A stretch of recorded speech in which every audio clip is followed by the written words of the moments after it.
Hello दोस्तों, सबसे पहले आप सभी का फिजिक्स एकेडमी में बहुत बहुत स्वागत है। बहुत दिनों बाद हमारा ये वीडियो आपको मिल रहा है। कुछ इश्यूज के रिगार्डिंग हमारे आपको लेक्चर्स कुछ मिले नहीं थे, लेकिन आज से आपको सारे लेक्चर मिल जाएंगे। और एक बात आपको अनाउंसमेंट बतानी थी, जो कि ये थी कि सारे बच्चों ने लगभग पिछले 2 साल से बहुत सारी प्रिपरेशन की है।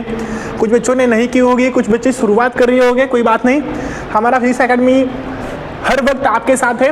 तो आज मतलब क्या, कल 5 फरवरी को हमारा एक लाइव लेक्चर होने वाला है शाम को 7 बजे इसी चैनल पे, फिजिक्स एकेडमी पे। तो ज़्यादा से ज़्यादा बच्चों तक शेयर कीजिए और उन्हें बताइए कि लेक्चर को ज्वाइन कीजिए। लेक्चर किस सब्जेक्ट पे होगा, अगर हमने देखा तो हमने उस पर अगर थिंकिंग किया तो आपका बोर्ड एग्जाम नज़दीक है। नज़दीक मतलब बहुत नज़दीक है। 8 दिनों में आपका एग्जाम शुरू होने वाला है। आज है आपका लगभग 4 फरवरी, आपका 10 फरवरी को एग्जाम आपका शुरू होने वाला है। आपके हाथ में सिर्फ और सिर्फ 6 और 5 दिन ही बाकी है। लास्ट के 6 दिनों में आपको क्या स्ट्रैटेजी फॉलो करनी चाहिए, कौन से चैप्टर करने चाहिए, कौन से चैप्टर स्किप करने चाहिए, ये सारे पॉइंट्स पर हम कुछ डिस्कस करने वाले हैं। और वहां पर हम आपको एक स्ट्रैटेजी बताएंगे कि ये 6 दिनों में आप कम से कम एनर्जी लगा के कम से कम टाइम में किस प्रकार से आप ज़्यादा से ज़्यादा मार्क्स अचीव कर सकते हैं बोर्ड के एग्जाम में। उसके बाद अगर 5 फरवरी को थिंकिंग गया तो आपको ये सब मिल जाएगा, जो हम मास्टर स्ट्रैटेजी आपको बता रहे हैं कि 6 दिनों में क्या हो सकता है। क्या 6 दिनों में भी आपको आउट ऑफ मार्क्स मिल सकते हैं या फिर नहीं मिल सकते हैं, तो कितने मिल सकते हैं, आपको क्या क्या करना पड़ेगा, ये सारी बातों पर हम वहां पर आपकी डिस्कशन करेंगे। उसके बाद अगर हमने देखा तो 6 फरवरी को उसके बाद ही एक दिन हमारा एक लाइव लेक्चर अगेन है। 6 फरवरी को भी हमारा एक लाइव लेक्चर होने वाला है।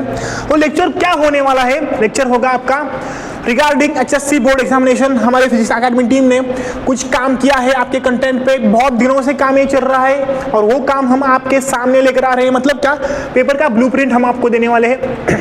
लगभग उस लेक्चर में आपको कम से कम 50 मार्क के क्वेश्चन तो मिल जाएंगे। जो आपका 98 मार्क्स का पेपर आएगा उसमें से आप 70 मार्क का 70 मार्क का लिखने वाले हैं, तो आपको उसमें कम से कम 50 मार्क का पेपर तो हम प्रोवाइड कर देंगे। जो क्वेश्चन आपको मिलेंगे उस लेक्चर में, जो लाइव लेक्चर होने वाला है, उससे आपको 50 मार्क के क्वेश्चन आने वाले हैं बोर्ड में। तो सोचिए आपको ज्वाइन करना है या फिर नहीं, आपको 50 मार्क चाहिए या फिर नहीं। एक लेक्चर होगा, लगभग 1-2 घंटा चल सकता है, तो आप उसे ज्वाइन कीजिए और ज़्यादा से ज़्यादा बच्चों तक शेयर कीजिए, ठीक है। उसके बाद आपका लेक्चर भी यूट्यूब पे अवेलेबल होने वाला है। आज के हम इस लेक्चर में देखते हैं लेक्चर नंबर, ये जो डुअल लेक्चर हमने चैप्टर स्टार्ट किया था, इसका हमारा लेक्चर नंबर 2 है, ठीक है। इसके पहले वाले लेक्चर में हमने क्या देखा था, तो फोटो इलेक्ट्रिक इफेक्ट का हमने कुछ स्टडी किया था। क्या होता है फोटो इलेक्ट्रिक इफेक्ट, कैसा होता है, उसके बाद किन्होंने इसका इन्वेंशन किया था, इसका क्या प्रिंसिपल है, work function, basic principle, working principle, ये सारी चीजें हमने पिछले लेक्चर में देखी हुई थी। आज के लेक्चर में हम उसके आगे वाला पॉइंट कंटिन्यू करने वाले हैं। कौन सा पॉइंट? सबसे पहले ये पॉइंट कंटिन्यू करने से पहले आपको बताना चाहूंगा कि सबसे पहले सारे बच्चे चैनल को लाइक कीजिए, लेक्चर पूरा देखिए और सब्सक्राइब कीजिए। 1 मिनट, ठीक है। इससे पहले हमने इसके आगे वाला पॉइंट देखा था, मतलब इसके जो हमने पहले स्टडी किया था वो पॉइंट स्टॉपिंग पोटेंशियल, उसकी कुछ कंसेप्ट देखी थी। स्टॉपिंग पोटेंशियल आपको 2 मार्क के लिए इंपॉर्टेंट क्वेश्चन है बोर्ड्स के लिए, तो वो क्वेश्चन आप प्रिपेयर कीजिएगा। उसके आगे अगर हमने देखा तो पॉइंट है आपका the point of work function. अब ये वर्क फंक्शन क्या होता है, ये कैसे रहता है, इसके रिगार्डिंग आपको क्वेश्चन आ सकता है, इसका कुछ हम स्टडी कर रहे हैं। क्या है डेफिनेशन इसका? The minimum energy required for the electron to emit from the metal surface is called as work function of that particular metal. मतलब क्या, एक मेटल को उस मेटल सरफेस से इलेक्ट्रॉन को बाहर निकालने के लिए कोई ना कोई एनर्जी चाहिए। वो जो एनर्जी है आपकी कम से कम, मतलब मिनिमम एनर्जी, जिस एनर्जी पे वो इलेक्ट्रॉन इमिशन स्टार्ट होता है, तो उस एनर्जी को हम बोलते हैं the term of work function.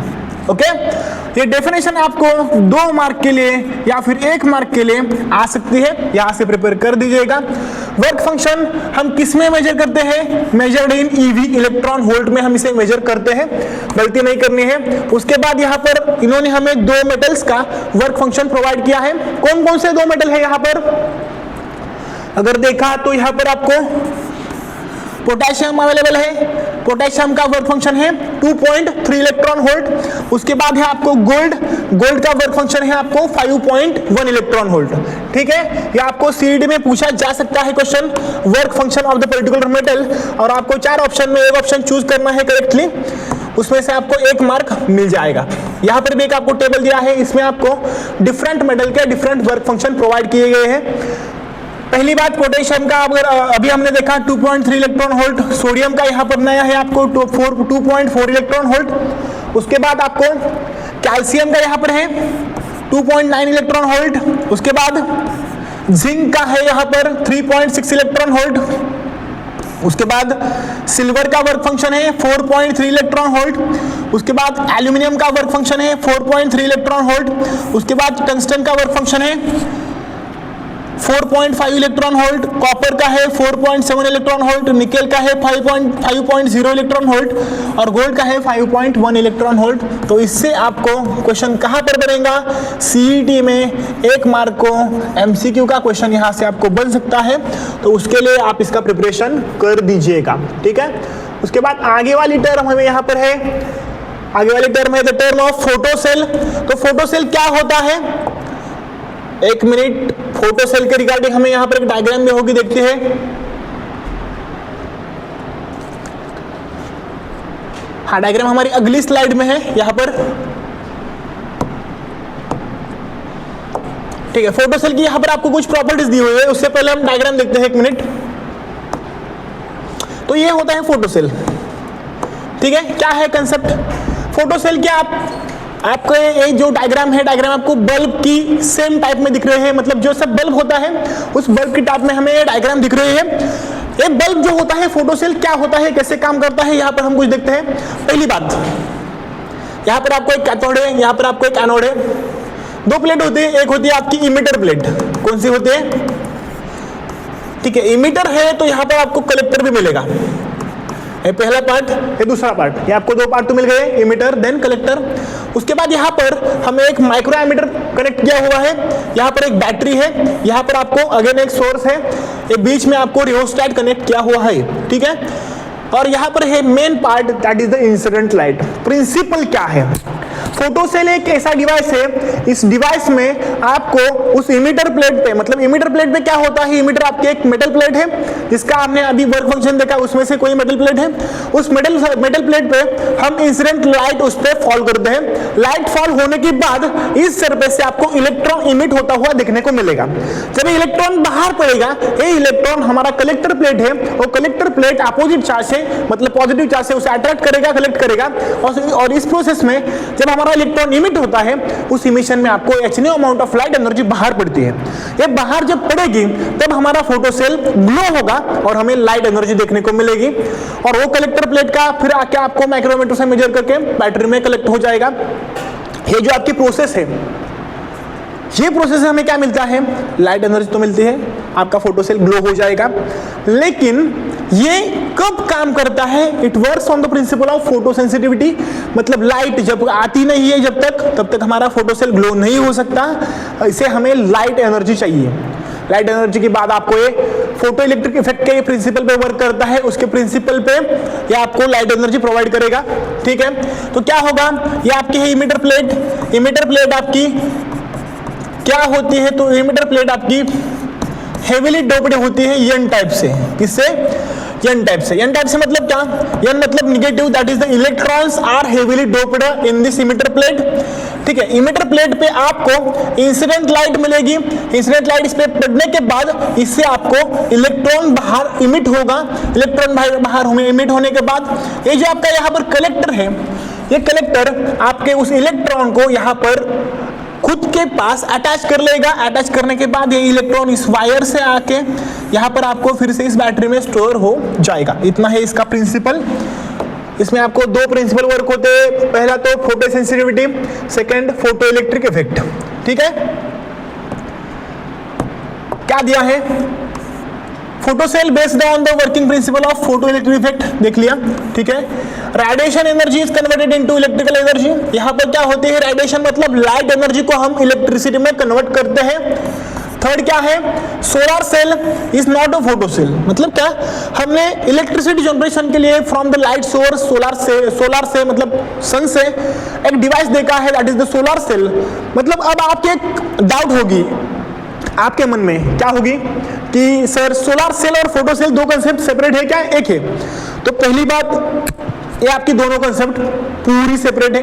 ये पूरी सेपरेट होने के बाद फोटो सेल और सोलर सेल एक दूसरे के जैसे नहीं है, लेकिन जो आपको आउटपुट मिलता है वो आउटपुट एक जैसा मिलता है। ठीक है, दिया है यहां पर solar cell is not a photo cell और photo cell is not a solar cell. Works on the principle of photo electric effect.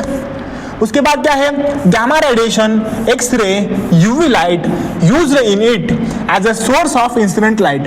मतलब इसमें हम कौन कौन सी वाली लाइट यूज कर सकते हैं, तो इसमें हम गामा रेडिएशन यूज कर सकते हैं, यूवी यूज कर सकते हैं, एक्सरे यूज कर सकते हैं, ऐसे डिफरेंट टाइप ऑफ लाइट हम इसमें यूज कर सकते हैं जो हमें इलेक्ट्रिसिटी जनरेट करके दे सकती है। उसके बाद क्या है, it is also known as photo electric cell, इसे हम फोटो इलेक्ट्रिक सेल भी बोलते हैं। और इसके बाद हमें दिया है it is generally used in sensors. Sensors में आपको इसका यूज बहुत ही अच्छे तरीके से मिलेगा। मतलब क्या, जहां पर हमें फायर मिलती है, आग भी लगती है, तो उस टाइप में हम फोटो सेल का वहां पर यूज करते हैं। लाइट उस पर फॉल होने के बाद हीट एनर्जी की, उससे आपको इलेक्ट्रॉन इमिट होगा, इलेक्ट्रॉन इमिट होने के बाद कलेक्टर में आएगा, मतलब करंट फ्लो होगा। करंट फ्लो होने के बाद आपका अलार्म बजेगा। वो जो आपका बर्गलर अलार्म सिस्टम है जो आपके इंडस्ट्री में होता है, आग लगने के बाद वो बजता है ऑटोमेटिकली, वहां पर हमारा फोटो सेल का यूज किया हुआ होता है। ठीक है, लास्ट में क्या है, in solar cell no any emission of electron takes place. Solar cell में होता क्या है, सोलर सेल में हमारा ईएचपी जनरेशन होता है। क्या होता है, ईएचपी जनरेशन, मतलब क्या, इलेक्ट्रॉन होल पेयर जनरेशन। ये इलेक्ट्रॉन होल पेयर आपके बीच के डिप्लीशन रीजन में जनरेट होता है और वो जनरेट होने के बाद सेपरेट होता है। इसे हम बोलते हैं the working principle of solar cell. यहां पर हमारा कोई भी emission of electron solar cell में आपको देखने को नहीं मिलेगा, लेकिन फोटो सेल में आपको इलेक्ट्रॉन इमिट तो होगा, मतलब दोनों ही डिफरेंट वे में काम करते हैं। उसके बाद है डायग्राम, तो हमने देख लिया। ठीक है, एक पार्ट है हमारा डाविसन एंड जर्मर एक्सपेरिमेंट। ठीक है, एक्सपेरिमेंट क्या बताता है, पहली बात तो देखते हैं डाविसन जर्मर एक्सपेरिमेंट। इसका रिगार्डिंग ये आपको कुछ ऑब्जर्वेशन दिए हैं, ऑब्जर्वेशन पहले देखते हैं, उसके बाद हम इसका डायग्राम देखते हैं। ठीक है, क्या दिया है ऑब्जर्वेशन में, बहुत सारे साइंटिस्ट ने इसमें काम किया था। Louis de Broglie received a Nobel prize in physics in 1929 and Davisson Germer Thomson shared a Nobel prize in physics in 1937। मतलब क्या, सबसे पहले आपको डी ब्रोगली हाइपोथेसिस, उस पॉइंट पे डी ब्रोगली को एक नोबेल प्राइज मिला था। कब मिला था, 1929 में मिला था इनको नोबेल प्राइज। उसके बाद थॉमसन एंड डाविसन जर्मर, इनको एक नोबेल प्राइज मिला था। कब मिला था, 1937 में। दोनों नोबेल प्राइज लगभग फिजिक्स में ही थे। दोनों नोबेल प्राइज फिजिक्स में लेने के बाद ये किस पे था, ये किस पे था, ये थोड़ा हम देखते हैं। पहली बात, जे थॉमसन, मतलब ये हमारे थॉमसन जो साइंटिस्ट थे, उन्होंने क्या किया था, J Thomson discovered the existence of electron. उन्होंने इलेक्ट्रॉन का एग्जिस्टेंस प्रूव किया था एज अ सम नहीं होगा यहाँ पर, एज अ सब एटॉमिक पार्टिकल।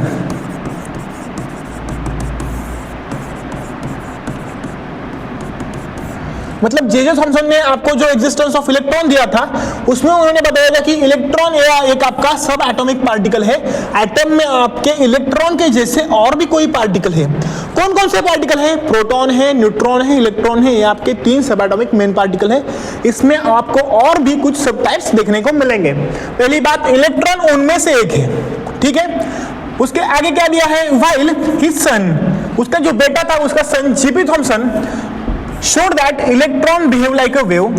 जीपी थॉमसन ने क्या बताया था कि इलेक्ट्रॉन जो है, जो आपका सब एटॉमिक पार्टिकल है, वो आपका वेव की तरह बिहेव होता है। मतलब जो ट्रैवल करता है एक जगह से दूसरी जगह पे, एक मीडियम से दूसरी मीडियम में, उस वक्त आपका जो इलेक्ट्रॉन है वो इलेक्ट्रॉन वेव की तरह ट्रैवल करता है। ठीक है, उसके बाद उसने वहां पर वेवलेंथ भी निकाली थी। वेवलेंथ आपकी थी 0.167 नैनोमीटर। उसके बाद आपको पॉइंट है, in this experiment tungsten filament gun is used denoted by F. इस एक्सपेरिमेंट में हम टंगस्टन की गन यूज करते हैं। टंगस्टन का फिलामेंट जो है वो फिलामेंट में हम इसमें यूज करते हैं। उसका एफ को डिनोट किया है डायग्राम में। When we heat filament F, that is filament through electricity that at high voltage then emission of electron takes place. मतलब उस फिलामेंट को हम जब हीट करेंगे ड्यू टू इलेक्ट्रिसिटी के हेल्प से, तब आपको जो फिलामेंट है वो फिलामेंट उससे इलेक्ट्रॉन्स बाहर फेंकेगा। वो इलेक्ट्रॉन्स बाहर फेंकने के बाद आगे वाले पॉइंट में जो हमारा डिटेक्टर है, वो डिटेक्टर हमारे वो जो इलेक्ट्रॉन है उन इलेक्ट्रॉन को कलेक्ट करेगा। ठीक है, उसके बाद क्या दिया है, the electron shows diffraction pattern after colliding on nickel crystal. जो आपका इलेक्ट्रॉन है वो आपको निकल क्रिस्टल पे पड़ने के बाद, उस पे फॉल होने के बाद डिफ्रैक्शन दिखाएगा। और डिफ्रैक्शन के बाद आपको उस डिटेक्टर में एक लाइट कलेक्ट हो जाएगी। When the voltage is reached eight 54 volt, जब आपका वोल्टेज 54 वोल्ट पे चला जाएगा तो electron will be deflected by angle 90 degree. पहली तो बात टुवर्ड्स द डिटेक्टर, वो डिफ्लेक्ट होगा 90 डिग्री से और डिटेक्टर में आपको कलेक्ट हुआ मिलेगा। This experiment proves that particle having wave nature, that is electron shows the wave nature. इस एक्सपेरिमेंट से हमें क्या पता चलता है कि जो आपके सब एटॉमिक पार्टिकल्स हैं उन पार्टिकल को वेव नेचर है। और उनमें से कौन से पार्टिकल को वेव नेचर है, तो इलेक्ट्रॉन को वेव नेचर है। उसके बाद जाते हैं हम डायग्राम की तरफ, सबसे इंपॉर्टेंट पार्ट। एक्सपेरिमेंट देखा, ऑब्जर्वेशन देखे कैसा है सेटअप। ये है इस एक्सपेरिमेंट का डाविसन जर्मन एक्सपेरिमेंट का एक्सपेरिमेंट सेटअप। पहली बात, 2 मार्क के लिए आपको क्वेश्चन पूछा जा सकता है, draw the schematic of Davisson and German experiment. तो ये आपको यहां पर क्वेश्चन मिल सकता है। तो क्या क्या दिया है यहां पर, ये है हमारा फिलामेंट एफ। ठीक है, पहली बात, इसका वोल्टेज कितना चाहिए, 54 वोल्ट हमें इसका वोल्टेज चाहिए। उसके बाद ही आपको ये डिफ्लेक्शन दिखाएगा निकल क्रिस्टल पे जाके। यहां पर फिलामेंट से क्या इमिट होगा, तो इलेक्ट्रॉन इमिट होगा। जब यह हाई वोल्टेज में काम करेगा उसके बाद, तो ये जो इलेक्ट्रॉन है, इलेक्ट्रॉन आगे आएगा। इस कोलिमेटिंग एनोड में होता क्या है, जो हमारे इलेक्ट्रॉन है वो इलेक्ट्रॉन ऐसे ऐसे सारे डायरेक्शन में हमें इमिशन दिखाते हैं। तो वो सारे इलेक्ट्रॉन हमें फोकस करके एक सिंगल डायरेक्शन में पोलराइज्ड के लाइट के टाइप में अरेंज करने हैं। और उस अरेंजमेंट का काम करता है आपका कोलिमेटिंग एनोड। यहां से आगे तो आएंगे, आगे आने के बाद जो बाकी एक्सेसिव है वो यहां पर ब्लॉक हो जाते हैं। आगे आने के बाद ये फॉलो होंगे निकल क्रिस्टल पे। निकल क्रिस्टल पे आने के बाद इलेक्ट्रॉन बीम यहाँ पर जब हमारा वोल्टेज रीच होगा 54 वोल्ट पे, तब ये आपको बाय एंगल थीटा से डिफ्लेक्शन दिखाएगा। और ये डिफ्लेक्टेड रे आपके डिटेक्टर में जाके, जो मूवेबल डिटेक्टर है उसमें जाके कलेक्ट हो जाएगा। और ये कलेक्ट होने के बाद इसका जो रीडिंग है वो आपको गैल्वेनोमीटर को भेजा जाएगा। ये आपका ऐसा प्रोसीजर है। यहाँ पर इस फिलामेंट को हीट करने के लिए with the help of electricity हमने यहाँ पर 2 बैटरीज कनेक्ट की है। कौन कौन सी 2 बैटरीज है, एक है आपकी HT, एक है आपकी LT। LT क्या होती है, LT होती है आपकी लो टेंशन बैटरी, HT होती है आपकी हाई टेंशन बैटरी। ये आपकी 2 बैटरीज हम यहाँ पर यूज करते हैं। ठीक है, ये 2 बैटरीज क्या देंगी, इस फिलामेंट को हीट करेगी और यहाँ से इलेक्ट्रॉन आपको बाहर पड़ता हुआ मिलेगा।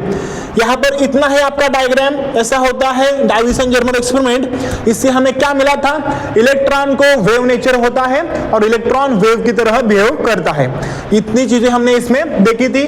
2 मार्क के लिए स्कीमेटिक पूछा जा सकता है और 2 मार्क के लिए एक्सप्लेन करने के लिए पूछा जा सकता है। क्वेश्चन अगर 3 मार्क को आया तो क्या क्या पूछेगा, स्कीमेटिक निकालना होगा और इसे एक्सप्लेन करना होगा। इतना इसमें पोटेंशियल है। आगे वाला पॉइंट हम यहां पर देखते हैं।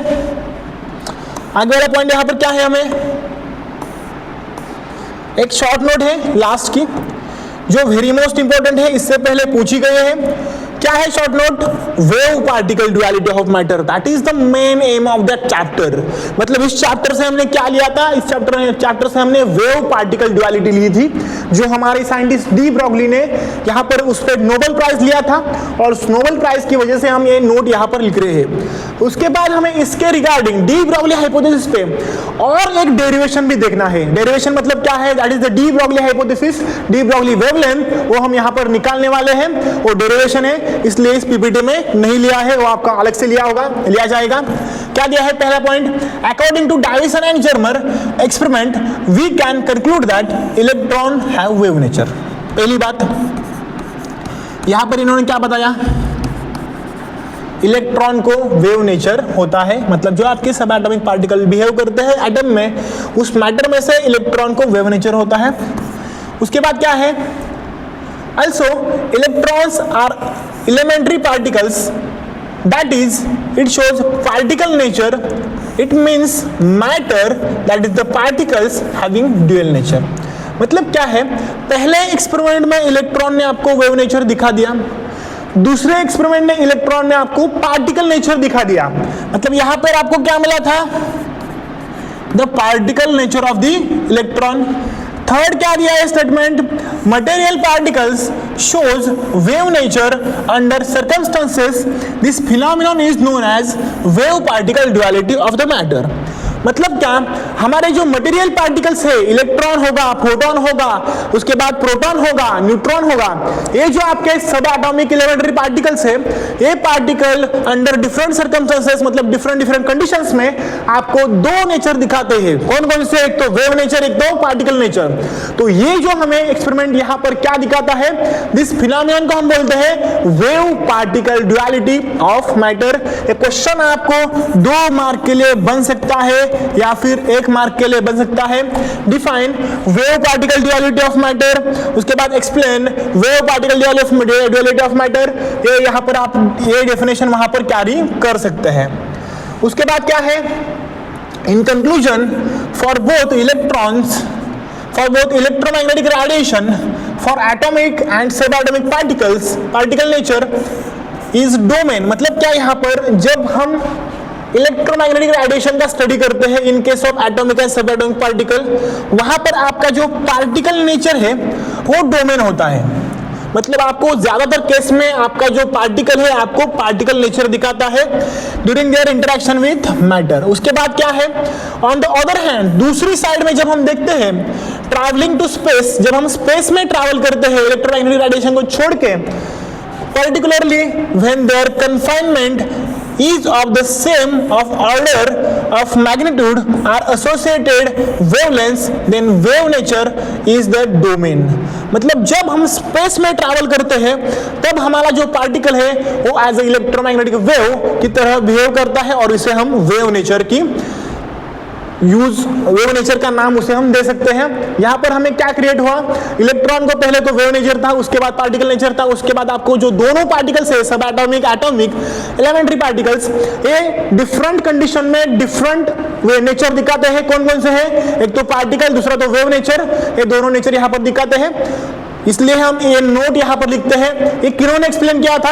तो ये जो हमारा है ये आपका सर डी ब्रॉगली ने एक्सप्लेन किया था। इस पे उन्हें 1929 में नोबेल प्राइज मिला था। क्या मिला था? Nobel prize. तो इंपॉर्टेंट क्वेश्चन है, 2 मार्क को आ सकता है। कितने मार्क को? 2 मार्क को, तो प्रिपेयर कीजिएगा। उसके बाद आपको एक डेरिवेशन है छोटा सा